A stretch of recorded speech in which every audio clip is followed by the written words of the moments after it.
ومن اقتفى أثرهم واهتدى بهديهم إلى يوم الدين. اللهم لك الحمد على نعمة الإسلام ولك الحمد أن جعلتنا مسلمين. اللهم أحينا مسلمين وتوفنا مسلمين وألحقنا بالصالحين. اللهم صل وسلم وبارك على محمد وعلى آله وأصحابه. ያው እንግዲህ ከዚህ በፊት በዚህ ዙሪያ ቃለ መጠይቅም ያው ተደርጎልኝ የሚያውቅ አይደለም። ስለዚህ የመጀመሪያው ይሄን ነገር ጠያቂ በመሆነ ለሚዲያ ይውል ዘንድ ወይ ይታይ ዘንድ አንተ የመጀመሪያው ትመስለኛለህ። አላኩል ሐሊን ምንድነው ትውልድ ቦታዬ አስተዳደጌ ምናምን ጀምሮ ምንድነው ሚዲያ ላይ የምትናገረውን ነገር ሰዎች ክሮስ ቼክ ያደርጋሉ። የኔን መጀመሪያ የሚያውቁ ሰዎች አሉ፣ ያለፍኩበትን ሂደት የሚያውቁ ሰዎች አሉ፣ የደረስኩበትን ያለውበትን ሁኔታ የሚያውቁ ሰዎች አሉ። ለነኛ ሰዎች አዲስ አይደለም። ትውልዴ እንዴት ነው? አባቴ ከዱከም አካባቢ ጎጌቻ የሚባል ወንዝ አለ። እሱን ተሻግሮ አያቴም እንደዚሁ ገለቱ ቢፍቱ ይባላሉ። እሳቸውም እዛ አካባቢ ነው የነበሩት። አባቴ እናቱ ስትሞት ከእንጀራ እናት ጋር አልስማማ ይሉና እህቶቹን ወንድሞቹን ይዞ ይወጣል። ሲወጣ የመጣው ወደ አቃቂ ከተማ ነው። በአቃቂ ከተማ የህንዶች የኮተን ፋክተሪ ያለ የጥጥ ነክ ምርቶች ማለት ነው። እዛ ይቀጠራል። ከዛ በኋላ እዛ አካባቢ ቤት ይገዛል። ትንሽ ቆይቶ ዘማች ይሆናል። የደርግ ባለስልጣን ነበረ። ስለዚህ አቃቂ ላይ አሁን ያለችበትን ቅርጽ ሳትይዝ በፊት አካባቢያችን ጋረ ዱባ ይባላል። ጋረ ዱባ ማለት በኦሮምኛ ከተራራው ጀርባ ማለት ነው። አሁን ግን ያ መልክዓ ምድር የለም። ምክንያቱም ጋራ የተባለው ቦታ ታርሶ አስፋልት ሆኗል። እዛ አካባቢ ነው የተወለድኩት ማለት ነው። ተወልጄ ራሴን ካወቅኩ በኋላ በዚህ አጋጣሚ ስለ እናቴ ያልተናገርኩም። እናቴ ደግሞ ድሬ አዳአ ይባላል ቦታው። የዛ አካባቢ ሰው ይታወቃል። የታወቀ ሰው ልጅ ነች እሷ። ሎሚ ኖ እዚሁ ሸዋ ውስጥ ማለት ነው። ወደ አይደለም ድሬ አዳአ ነው የሚባለው። የጤፍ ሀገር ነው፣ ይታወቃል። ማለት ወደ በቢሾፍቱ አልፈህ ስትሄድ ወይንም ከአቃቂ ተነስተህ ወደ ቢሾፍቱ ስትሄድ በስተቀኝ በኩል ነው። የአባቴ በስተግራ በኩል ነው። እዛ አካባቢ ነች። እናቴ ሎሚ ወይንም ቡኪ ትባላለች። ቡኪ ሄይ በዳዳ ኦና ፉሪ ፈተክሶ ይባላል። ወረ ገሶ ጂሎ ይባላል። ገሶ ጂሎ በሚኒሊክ ዘመን የሚታወቅ የሆነ ሰው ነው። የነሱ ልጅ ነች እናቴ። ስለዚህ አባቴ ወደ አቃቂ ከገባ በኋላ ነው እናቴን ያመጣት።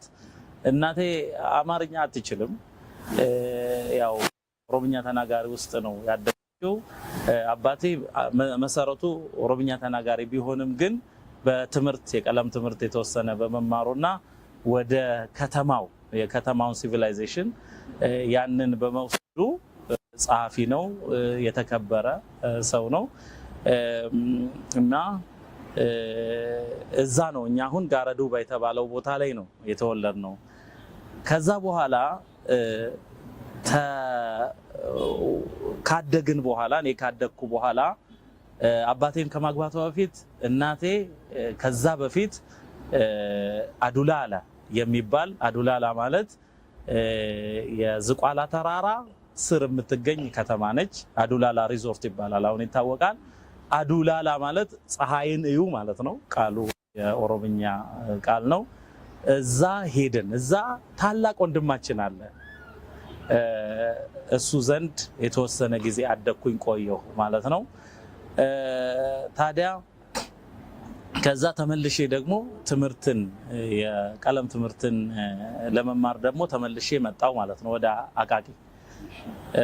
እንደዚህ ነው እድገታችን። እኛ በአባቴም በኩል በእናቴም በኩል ያሉት እንደ ሸዋ ኦሮሞዎች ክርስትና ተቅሊዲ ነው ማለት እንደው ሌሎችን በማየት ባህላዊ በመከተል እንጂ ጠለቅ ያለ እውቀት የላቸውም። በዓል ሲመጣ ይከበራል። እንደ እምነት ግን እንከተል የነበረው ዋቄፈታ ነው። ዋቄፈታ ማለት የራሱ የሆነ ስርዓት አለው።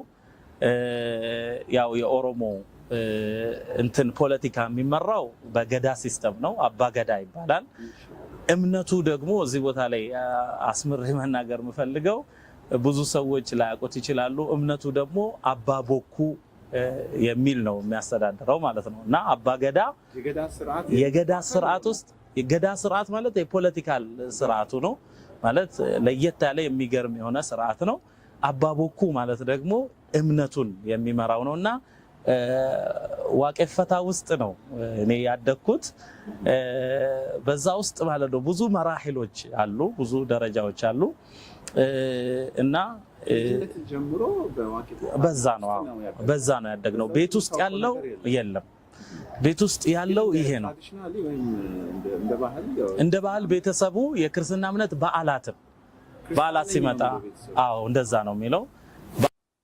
ለምሳሌ ጥምቀት፣ ፋሲካ፣ መስቀል እንደዚህ የተባለውን ከሌሎች ጋር አንድ ላይ ተደምሮ እንትን ማለት ነው። ይሄም ከመሆኑ ጋር ግን ይመጣል ሌላ ማለት የዋቄፈታ በዓል አለ። በተለይ እሬቻ ማለት ነው። እሬቻ የሚባል አለ በየጊዜው የሚሰራ። ጢባዩ የሚባል አለ። ጢባዩ ማለት ምንድነው? ቱሉ የሚባል አለ። ለገ ይባላል። ለገ ማለት ወንዝ ነው።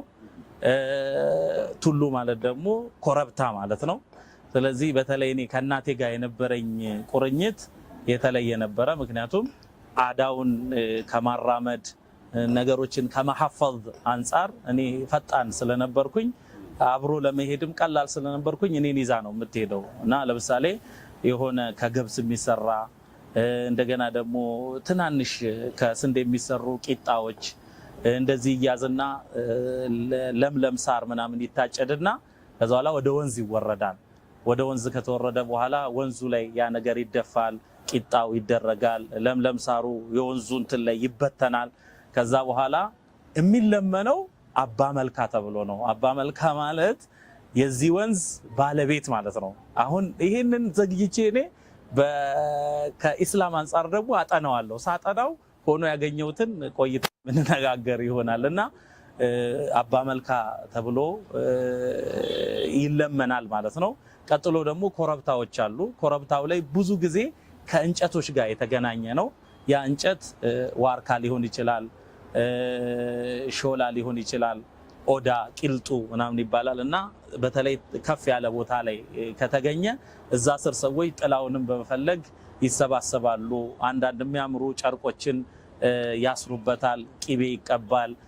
እንደገና ደግሞ ሳንቲም እዛ ላይ አምልኮት ማለት ነው ይደረጋልና ቂጣ ይሄ ጢባዩ የተባለውን ነገር እንትን ይደረጋል። ከዚህ በተረፈ ደግሞ ወደ ቤት ስንመለስ ደግሞ ያው እናቴ ላይ እንትን ነበረ። ያው እነሱ ወልይ ውቃቢ ይባላል። ያው በአማርኛ ዛር የሚሉት ጅን ነው። አሁን በኢስላም ስናጠናው ደግሞ ጅን ነው እና እነኚህን ጅኖች ሰው ላይ መጥተው ይሰፍራሉ፣ ይናገራሉ። ሁላ ሲሆን ታውቃለህ? በደንብ ነው የማውቀው እና ምክንያቱም አንደኛ ፈጣን ነበርኩ ቅድም እንደነገርኩህና ትላልቆች የሚሉትን እንትን አለ ዚክራያት አለ ሸመድዳለሁ ማለት የሚባለው በኦሮምኛ ነው። ከዛ ደግሞ ምንድነው የሚወደሱበት አለ።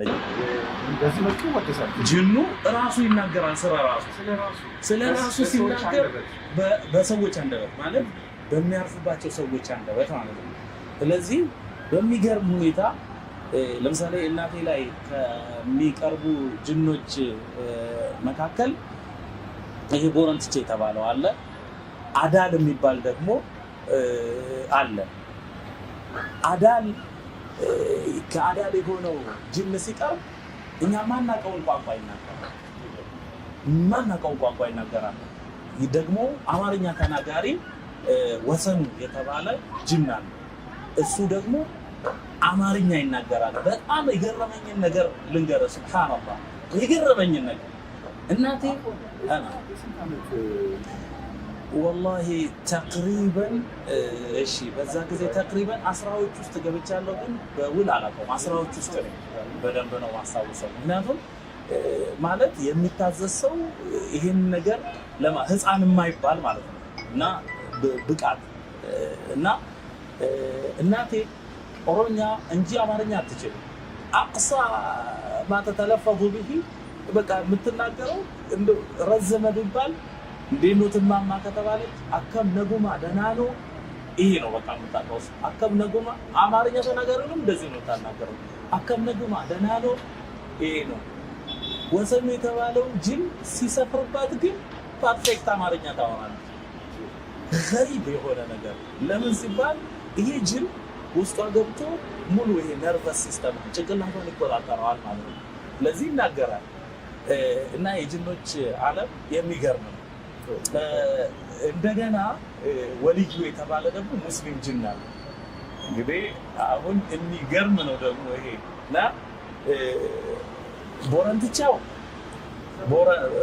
ቦረንትቻ የተባለው እሱ እንትን ነው ዋቄ ፈታ ነው። በቃ ማለት እምነቱ የሱ ዋቄ ፈታ ነው። አዳን የተባለው ጃሂል ነው፣ ግን ወደ አዳሉ ይላልና ልክ ሲያደንቁት ማለት ነው በአማርኛ ያደንቁታል። እና ልበለው ማለት ከሊማው ኩፍር ከሆነ ተወዋለሁ፣ ግን የሚያደንቁበትን ማለት ነው። እና ራሱ ሲቀርብ ማለት ነው ይናገራል አማርኛ እና በጣም እንትን እያለ እየፎከረ ነው የሚናገረው። እና አዳል ይፈራል ወይ ሽጉጡን ታጥቆ አባይ ለአባይ አዳል ይፈራል ይላል። ዘራፍ ነው የሚለው ጊዜ ማለትና ጀግንነቱን ነው የሚናገረው። እና ይሄ ጃሂል ነው፣ በቃ ጃሂል ሙስሊም ጅን ማለት ነው። ወልዩ የተባለው ደግሞ በጣም የሚገርም አኽላቅ ያለው በጣም ሶፍት የሆነ ገና ሲቀርብ ማለት ነው ጅኑ ሲቀርብ እንደ ሌሎቹ ማለት ነው ኃይል ያለው ዘራፍ የሚል አይደለም እና በጣም አኽላቅ ያለው ሶፍት የሆነ ነው። እና ይሄ ጅን መጨረሻ ላይ ማለት ነው እኔ ወደ እስልምና ስመጣ እሱም የጠየቁት ማለት ልጃችን ከኛ እምነት ወጥቷል ሄዷል እና ምንድን ነው የምትለው አንተ ምን እናደርገው ብሎ ሲሉ እሱ አላህ ወደ መራው መንገድ ሄዷል፣ ተውት እንዳትነኩት ያለው ይሄ ወልዩ የተባለው ሙስሊም ጅን ነው። ግን እስቲም በዛ መልኩ ማለት ነው ሰዎች ባዕድ አምልኮት ውስጥ ሲገቡ የጅን አምልኮት ውስጥ ሲገቡ እንደ ኃላፊነት ዝም ማለት አልነበረበትም። እሱ ግን ጃሂል ስለሆነ ያው በዓለም ኢስላሚ ዓለም ጅን ላይ ያለውን ስናይ እንትን እንላለን እና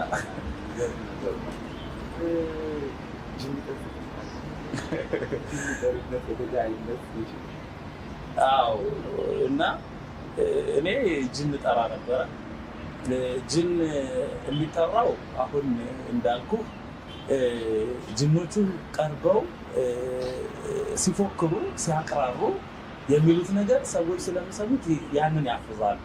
ሌላኛው ደግሞ ሲወርድ ሲዋረድ የመጣ የጅን እንትን አለ እና አብዛኛው ውስጥ ሽርክ አለበት ማለት ነው። አብዛኛው ውስጥ ሽርክ ማለት በቃ የአላህን የአምልኮትን መብት ለአላህ ብቻ የሆነውን የአምልኮት መብት ለፍጡር ለጅን አሳልፎ መስጠት ከባድ ነው እና እጠራለሁ ማለት በዚህ ይታወቃለሁ። ቤተሰቡ ያስቀድመኛል እና ይሄ አስራ ቤቶች ውስጥ ነው። አስራ ቤቶች ውስጥ እና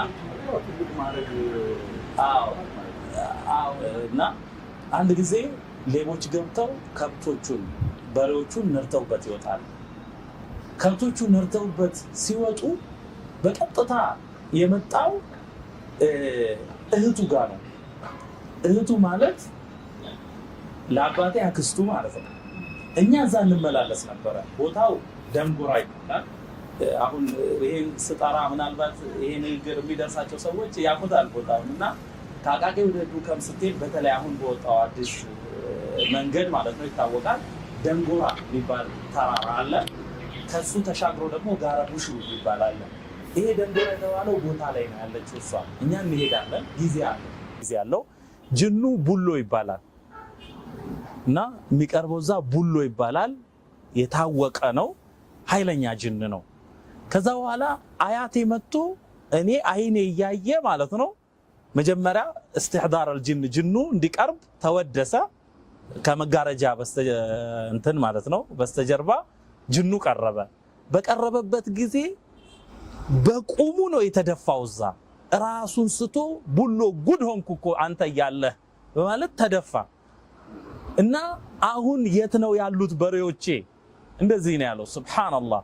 አሁን ጅኖች ምን ያህል አርቀው ማየት እንደሚችሉ ብዙ ሰዎች ወደ ባዕድ አምልኮት የሚገቡበት ሰበብ ይህን ልንረዳ ይገባል።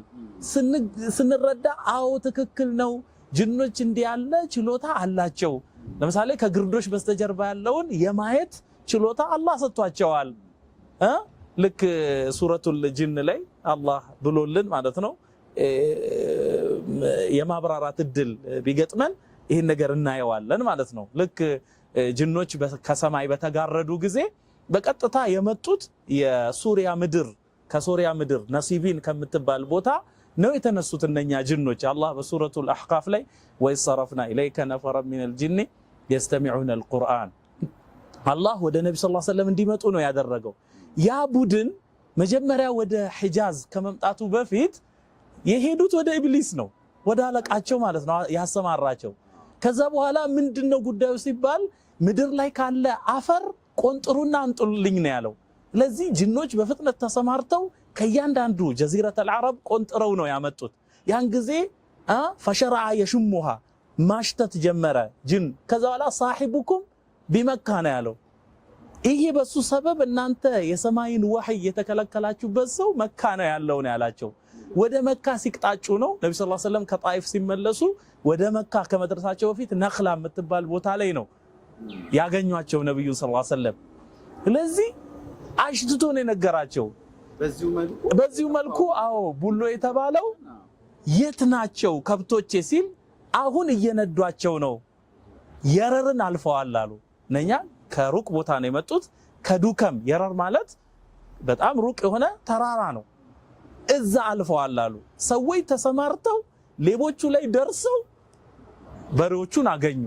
አሁን አስብ፣ እንደ አንድ ዱንያን እንደሚያፈቅር ሰው ጅኑን ጠይቆ በሬዎቹን ያገኘ ሰው ከዛ ጅን አምልኮ እንዴት ሊላቀቅ ይችላል? አለዚህም እኮ ነው አሁን በ21ኛው ክፍለ ዘመን የሰው ልጅ በደንብ ያስባል፣ ያገናዝባል፣ ዘምኗል በሚባልበት ተጨባጭ ራሱ ትልቅ ነጋዴዎች ሊሆኑ ይችላሉ። ዶክተር ፕሮፌሰር ሆኖ ጠንቋይ ቤት ሲሄድ ልታይ ትችላለህ። ተጨባጭ እያየሁ ነው በእኛ ሀገርም ተጨባጭ በሌላው ዓለም ላይ እና እንዳልከው በጣም የሚከብድ ነገር ነው። አንተም በዚህ በጣም ፈታኝ በሆነው ሂደት ውስጥ አልፈህ የመሰለ ሲና መቀበል ማለት በጣም የሚገርም ነው። አልሐምዱሊላህ።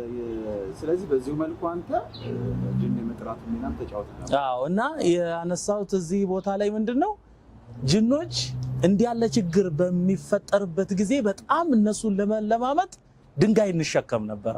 ሱብሃንአላህ ወላሂ ሱጁድ ማድረግ አንሶ ማለት ነው፣ በግንባር መደፋት አንሶ የሚከብዱ ድንጋዮችን ትከሻችን ላይ አድርገን እንወድቃለን። ሱጁድ ጅኖችን ለማስደሰት ተቀርብ ኢለይሂም ወደ እነሱ ለመቃረብ ይሄን ችግር ፍቱልን፣ ጠፍቶብናል አስገኙልን፣ ሰው ታሞብናል አድኑልን ነው። ይሄን ያህል ነው የሚመለኩት።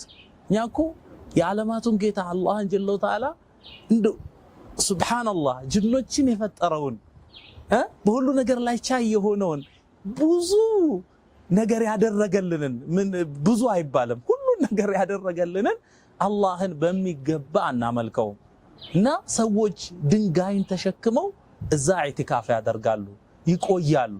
ይሄ ብቻ አይደለም። እንደገና ከቤታችን ደግሞ ለሚ የሚባል ቦታ አለ።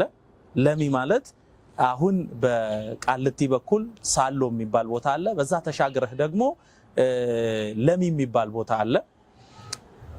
ይሄ የፉሪ ተራራን ወደዛ ስትሄድ ከአቃቂ ወደዛ ስትሄድ ፉሪ ተራራን በስተ ቀኝ ትተኸው ወደ በስተግራ ማለት ነው። እዛ የሚገርም ነገር ልንገርህ ደግሞ እዛ ለሚ የተባለው ቦታ ላይ እዛም ፈራጅ የሆነ ጅን አለ። በነገራችን ላይ እናቴ ላይ የሚሰፍሩት ጅኖች ለነኚህ ትላልቅ ጅኖች ተከታዮች ናቸው፣ ታቢዕ ናቸው። ትንንሾቹ ደረሳ አላቸው። እናቴ ላይ የሚቀርቡ ጅኖችም ደረሶች አሏቸው፣ ተከታዮች አሏቸው። እነኚህም ደግሞ ሄደው የሚዘይሩት ትልቅ ጅን ደግሞ አለ። ይሄ ደረጃ አለው፣ መራቲብ አለው።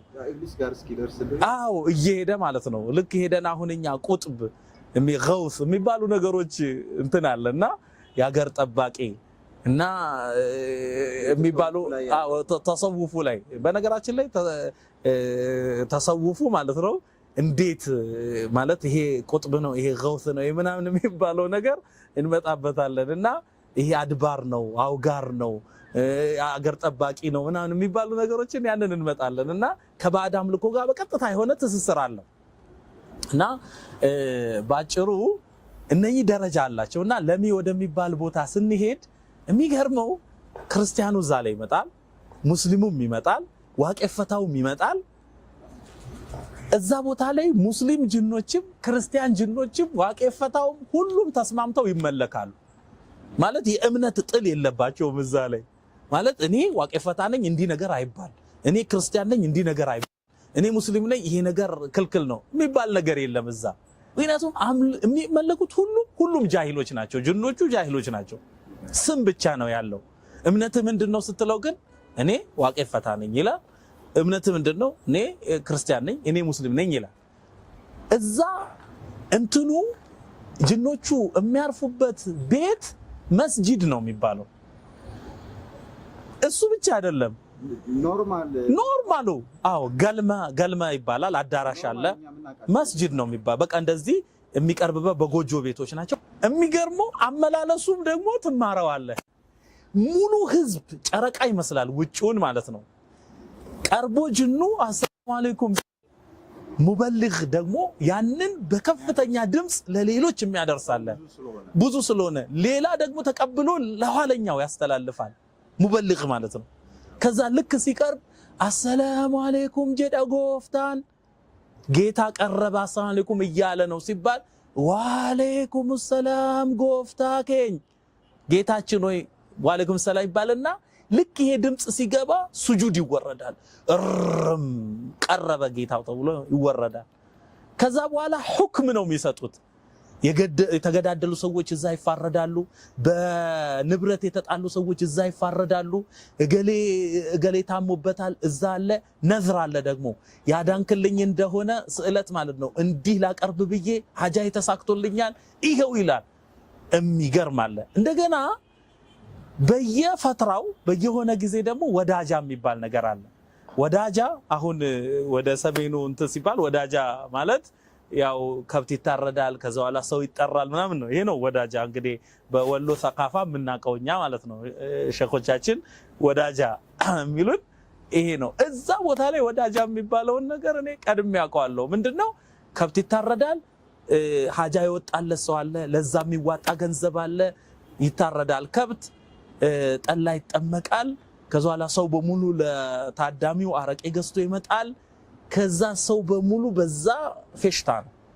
ከዛ በኋላ ጭፈራ አለ፣ ፉከራ አለ፣ ተኩስ አለ እና ይሄ ሁሉ ነው ያለው። ያንን ስርዓት መናድ በጣም ውስጡ ላደገ በጣም ከባድ ነው። ይሄ አቂዳው ካልገባው በስተቀር ማለት ነው። ዚክራ ማዲያ